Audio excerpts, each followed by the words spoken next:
Sir ఇదిలా నడుస్తుంటే కాపులు భారీ మీటింగ్కి ఏర్పాటు చేస్తున్నారు కోనసీమ జిల్లాలో తోట త్రిమూర్తులు ఆధ్వర్యంలో. దానికి ముద్రగడ గారు చాలామంది కాపు నేతలందరూ కూడా దానికి హాజరవుతుంటారు.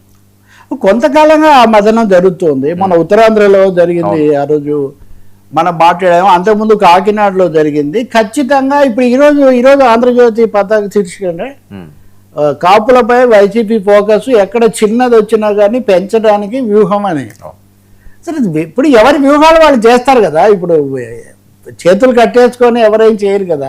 సో వైసీపీ ఇటువైపున దూకుడు పెంచుతున్నప్పుడు దాన్ని న్యూట్రలైజ్, దాన్ని ఇప్పుడు ఇవన్నీ వైసీపీకి ఉపయోగపడతాయని చాలామంది భావన. అంటే ముద్రగడ వీళ్ళంతా వైసీపీతో బహిరంగంగా ఇంతకుముందు కలిసిన వాళ్ళే కదా, ఇప్పుడు కొంచెం ఇదిగా ఉన్నప్పటికీ.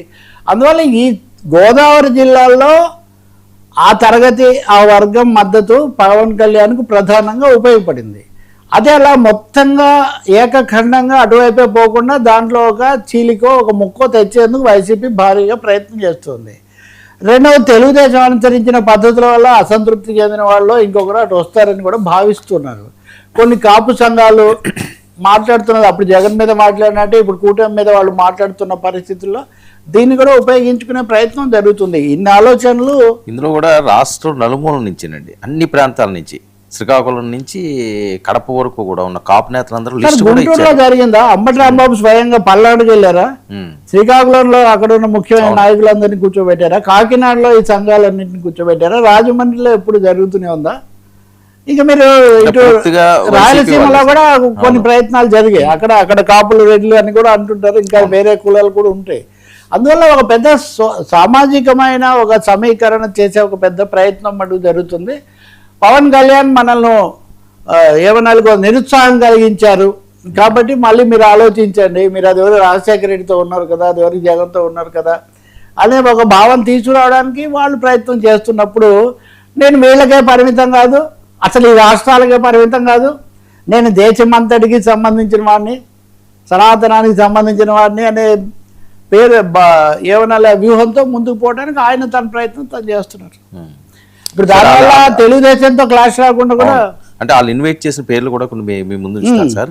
ముద్రగడ పద్మనాభం గారు, బొత్స సత్యనారాయణ, అంబటి రాంబాబు, కురసాల కన్నబాబు, శ్రీమతి జక్కంపూడి విజయలక్ష్మి, పేర్ని నారి, కొట్టు సత్యనారాయణ, వంగా గీత, తోట నరసింహం, దాడిశెట్టి రాజా, జక్కంపూడి రాజా, ఆకుల వీర్రాజు, రౌతు సూర్యప్రకాష్, విడదల రజని, గుడివాడ అమర్నాథ్, అప్పలనాయుడు, బొత్స అప్పలనరసయ్య, ధర్మశ్రీ, చిన్నశ్రీను, రెడ్డి శాంతి, కిరణ్ హెచ్చర్ల, విక్రాంత్, ముద్రగడ గిరి, జ్యోతుల చంటిబాబు, దావులూరు దొరబాబు, జక్కంపూడి గణేష్, శ్రీనివాస నాయుడు, చిన్నమిల్లిరాయుడు, వంక రవీంద్ర,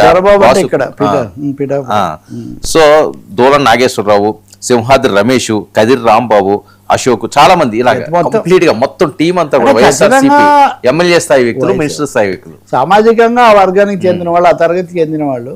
రెండోది వైసీపీలో పనిచేసిన వాళ్ళు. అవును, కొంతమంది జనసేనతో కూడా ఇప్పుడు ఉదాహరణకు వంగా గీత లాంటి వాళ్ళు, వీళ్ళందరూ ప్రజారాజ్యం దశలో ఇంకో దశలో కూడా అలా మసిలిన వాళ్ళు.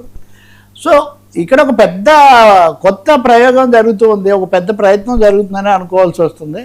పవన్ కళ్యాణ్ ఆ విషయంలో పోటీ పడదలుచుకున్నట్టు కనపడదు.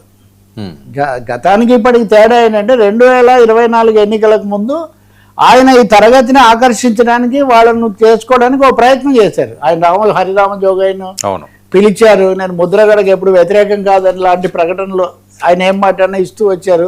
ఇప్పుడు ఆ ప్రయత్నం ఆయన మానేశారు. అదే విస్తరణ అన్నప్పుడు సామాజిక పునాది ఈక్వేషన్ కూడా విస్తరించుకోవాలి. ఇంకొకటి, నేను మీకోసం చేసినప్పుడు మీరు నా కోసం ఏం చేశారు, ఇలాంటి కౌంటర్స్ కూడా వేశారు కదా. మీరు అందరూ ఓట్లు వేశారా, ఓట్లు వేస్తే నేను ఎందుకు ఓడిపోయాను అంటే, ఒక విధంగా చెప్పాలంటే నేను ఏదో కేవలం కాపుల వల్లే గెలవలేదు, నేను ప్రజలందరిలో ఉన్న అభిమానం సరైన రాజకీయాల వల్ల గెలిచాను. ఇప్పుడు కూడా ఎవరన్నా నా నుంచి కావాలని నా మీద దాడి చేయదలుచుకుంటే మీరు చేయండి, మీరు ఎవరితో కలుస్తారో కలవండి. మీరు ఆ ఊరికి ఈ ఊరు ఎంత దూరమో అని, ఈ ఊరికి ఆ ఊరు అంత దూరం, మీరు మా వాళ్ళని తీసుకోవడానికి ప్రయత్నిస్తే నేను మీ వాళ్ళని తీసుకోవడానికి ప్రయత్నిస్తాను రాజకీయంగా.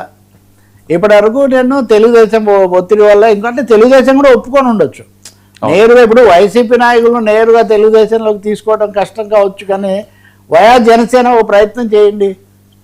ఎలాగో సీట్ల దగ్గరికి వచ్చేసరికి చంద్రబాబు నాయుడు వెరీ టఫ్ బార్గైనర్, ఆయన చాలా ఖచ్చితంగా లెక్కల ప్రకారం ఇవన్నీ చేస్తారు. అందువల్ల అప్పుడు కదా కథ అది. ఈ లోపల ఎమ్మెల్సీ ఎన్నికలు, స్థానిక ఎన్నికలు అనేక రూపాల్లో అకామిడేట్ చేయొచ్చు కదా. మీరు స్థానిక ఎన్నికలను కూడా దృష్టిలో పెట్టుకోవాలి ఈ లెక్కలో. అవును స్థానిక అంశాలు చాలా కీలకమైనవి అని కూడా తరచూ చెప్తున్నారు. సార్. కాబట్టి మనం కొన్ని మార్పులు, భారీ మార్పులే చూస్తాం. అటు ఇటు విగ్రహాలు కొన్ని మారుతాయి, సార్ వివాదాలు పెరుగుతాయి. సార్ పవన్ మానవతా స్పర్శ నిరంజన్